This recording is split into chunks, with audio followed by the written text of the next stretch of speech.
India's got latent एक चलता फिरता एफआईआर मशीन, जहां जाने के बाद आपको फ्री में जेल की टिकट मिल सकती है। बचपन में मेरे दादाजी मुझे हमेशा कहा करते हैं, बेटा समय कभी रुकता नहीं है। मैं इसे मजाक में ले लेता था, लेकिन आज प्रूफ भी हो गया। पहले तो 3 एफआईआर थे, अब 5 एफआईआर आने वाले हैं। मगर क्यों? जोक सपाट, समय ने इस लेटेंट के नए सीजन में उतने ही क्लिप्स काटे हैं जितने कि तुम्हारे एक्स ने तुम्हारा काटा था। पहले पहले कॉमेडियन होना एक फ्लेक्स वाली बात हुआ करता था। क्यों? क्योंकि क्या है, तब कॉमेडियन बोलते थे भैया I am the best comedian in the city, like Kapil Sharma. तो फिर आजकल क्या है, कॉमेडियन होना समझ जाओ मतलब यह है कि भाई तुम बेफिजुली का एफआईआर ले रहे हो अपने ऊपर। तुम क्या है, क्रेजी क्रेजी करते करते तुम अपने शो में एक ऐसे लोंडे को बुला लेते हो, फिर वो क्या है, खुद तो डूबता ही है, साथ में तुम्हें भी ले डूबता है, फिर और हो जाता है क्रेजी। तो दोस्तों, आपका स्वागत है मेरे नए वाले वीडियो में। तो आज के इस वीडियो में हम बात करेंगे देश के सबसे बड़े कॉमेडियन कपिल शर्मा के शो अटेंड करने वाले दुनिया के सबसे बढ़िया चेस्ट प्लेयर ग्रैंड मास्टर समय रैना के बारे में। Playing chess every day is worse than smoking every day. I'm telling you.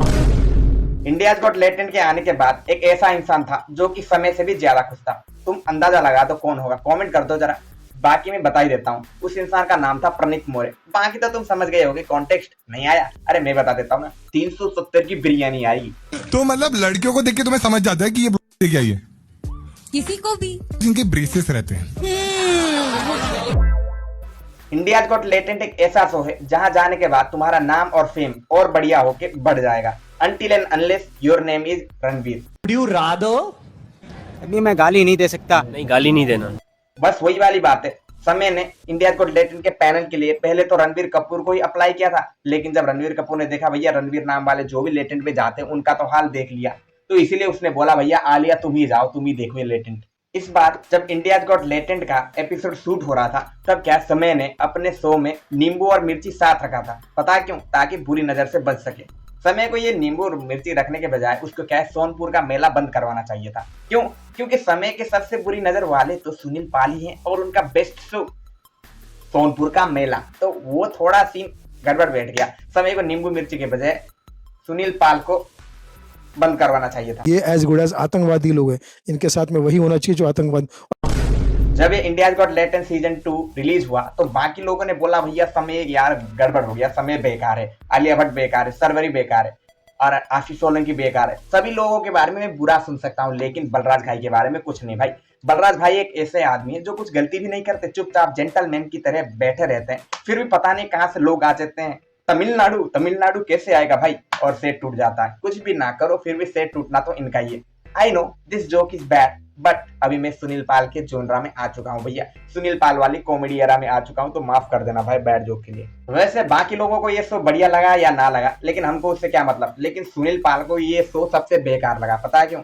चाहे आपका शो ग्लोबल हिट हो, दुनिया में सबसे ज्यादा फेमस हो, लेकिन क्या फायदा जब तक आपके शो का आर्टिस्ट सोनपुर मेले में जाके परफॉर्म ना करे। सोनपुर मेला एक ऐसा मेला है जहां जाने के बाद कॉमेडियन की ग्रेटनेस डिफाइन होता है। तो सुनील पाल ने गया, सुनील पाल गए, उनको वही क्या रेस्पेक्ट और वैलिडेशन मिला, तो उनके लिए वही है भैया सबसे बढ़िया। नेटफ्लिक्स तो बेकार है, वहां तो गालियां चलती हैं। अमेजोन प्राइम, अरे वो तो बेकार है, वहां तो पैसा देना पड़ता है, पैसा दे के गालियां सुनने कौन जाते हैं? तुमसे ज्यादा गाली तो मेरा ड्राइवर दे देगा। ये है सुनील पाल की मेंटेलिटी। अब क्या कह सकते हैं? अगर हम सुनील पाल की माइंडसेट से चले तो किसी को आदमी को नोबेल पुरस्कार मिले, नेशनल अवार्ड मिले, तो क्या फायदा भैया? नोबेल पुरस्कार, नेशनल अवार्ड, ये सब का फायदा ही नहीं है अगर तुम जाओ और सुनील पाल के जो सोनपुर के मेले में जाके परफॉर्म करके ना हो, तब तक उस आदमी का कोई अस्तित्व ही नहीं है। अगर तुम देश के प्रधानमंत्री भी हो तो सुनील पाल के लिए वो कुछ चीज नहीं है। क्यों? क्योंकि उन्होंने कभी सोनपुर के मेले में जाके भाषण नहीं दिया। वैसे मैंने थोड़ा ध्यान दिया तो मैंने एक चीज नोटिस किया, जो इंडियाज गॉट लेटेंट का नया पैनल है उसमें क्या है, सर्वरी भी फीचर हुई है। तो सर्वरी, आप नहीं जानते सर्वरी कौन है? अरे कोई नहीं, इसमें आपकी गलती कोई नहीं है। देश में सर्वरी को उतने ही लोग जानते हैं जितने कि अर्जुन कपूर के टैलेंट को। तो ना ही जितना ढूंढने में, ना ही अर्जुन कपूर में टैलेंट मिलेगा और ना ही सर्वरी का पता, तो समझ जाओ। हो अंडरवर्ल्ड में जिक्र आया के नाम का। अच्छा मैं तो भूल ही गया था, आशीष सोलंकी भाई भी इस शो के पैनल में थे। बाकी मेरी भी कोई गलती नहीं है भाई, इस टाइम पे आशीष सोलंकी का उतना ही नाम है जितना कि मेरा नाम। आशीष सोलंकी ने लेटेंट के इस शो के एपिसोड में कुछ बोला नहीं। पता क्यों? उनको लगा कि भाई मैं कुछ बोल दूंगा, ऊपर नीचे कुछ बोल दूंगा तो पुलिस के सबसे नजदीक दायरे में तो मैं ही हूँ, मेरे पापा ही पुलिस में है, तो सबसे पहले गिरफ्तारी तो मेरे ही होने वाली है। अरे सोलंकी भाई, लेटेंट में जाओगे, अगर तुम आप बोलोगे ना बोलोगे तो भी फंसोगे। वहां जाने के बाद आशीष भाई ने भी कुछ नहीं बोला था। आशीष चंचलानी भाई, आप भी आशीष हो, वो भी आशीष है, दोनों कुछ नहीं बोल रहे, लेकिन दोनों पे एफआईआर हो सकता है। मुझे तो लगता है कि सोलंकी भाई समय के इस लेटेंट के एपिसोड में बस टिप्स लेने गए थे कि वीडियो से क्लिप्स को कैसे काटा जाता है, नहीं तो सोलंकी भाई के प्रीटी गुड रोस्ट शो में एक गेस्ट ऐसे भी आए थे जिनके चक्कर में सोलंकी भाई को पूरा एपिसोड ही काटना पड़ गया था, एक दो क्लिप नहीं, पूरा एपिसोड। अब तुम सब कुछ समझ जाओ कि मैं किसके बारे में बात कर रहा हूँ। ये सब दोगलापन। भाई क्या कौन है आपका फेवरेट इस पैनल पे? सच बोलूं तो मैं यहाँ पे किसी को नहीं जानता। बाकी सभी पैनल के मेंबर के बारे में तो हमने बात कर लिया, तो एंड में हम बात करते हैं दुनिया के सबसे बढ़िया ट्रू जेंटलमैन बलराज घाई के बारे में।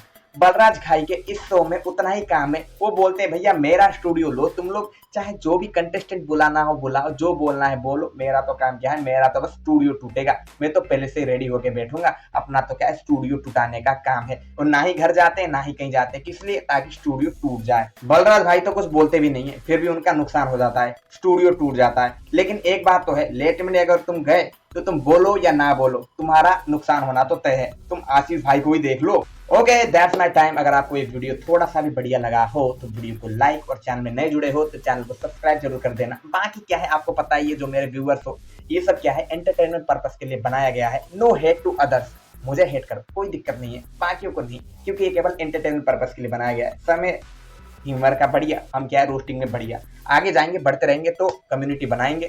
Thank you for watching, do subscribe for more. If you are new in this channel please make sure subscribe, और वीडियो को लाइक जरूर कर देना। सब्सक्राइब।